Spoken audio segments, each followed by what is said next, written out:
ఓం శ్రీ సాయినాథాయ నమః. సముద్రమందు దీపస్తంభములుండును. పడవల వైపు పోవువారు ఆ వెలుతురులో రాళ్ళు రప్పలు వల్ల కలుగు హానులను తప్పించుకొని సురక్షితంగా ప్రయాణింతురు. ప్రపంచమున మహాసముద్రములో బాబా కథలు దీపములు దారి చూపును. అవి అమృతము కంటే తీయగా నుండి ప్రపంచయాత్ర చేయు మార్గమును సులభముగాను సుగముగాను చేయును. యోగీశ్వరుల కథలు పవిత్రములు.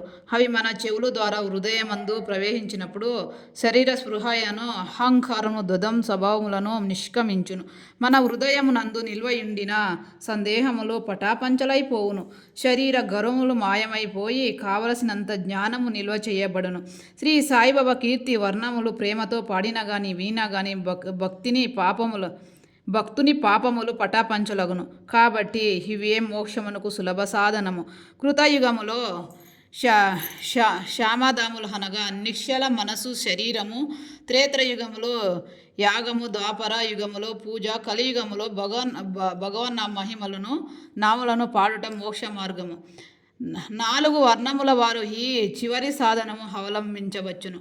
తక్కిన సాధనములు అనగా యోగము, యాగము, ధ్యానము, ధారణము అవలంబించుట కష్టతరము. కానీ భగవంతుని కీర్తిని మహిమను పాడుట అతి సులభము. మన మనసును మాత్రము అటువైపు తిప్పవలెను. భగవద్గతలను వినుట వలన పాడుట వలన మనకు దేహాభిమానము తొలగిపోవును. అది భక్తులను నిర్మోహములుగా చేసి తుదుకు ఆత్మ సాక్షాత్ను పొందునట్లు చేయును.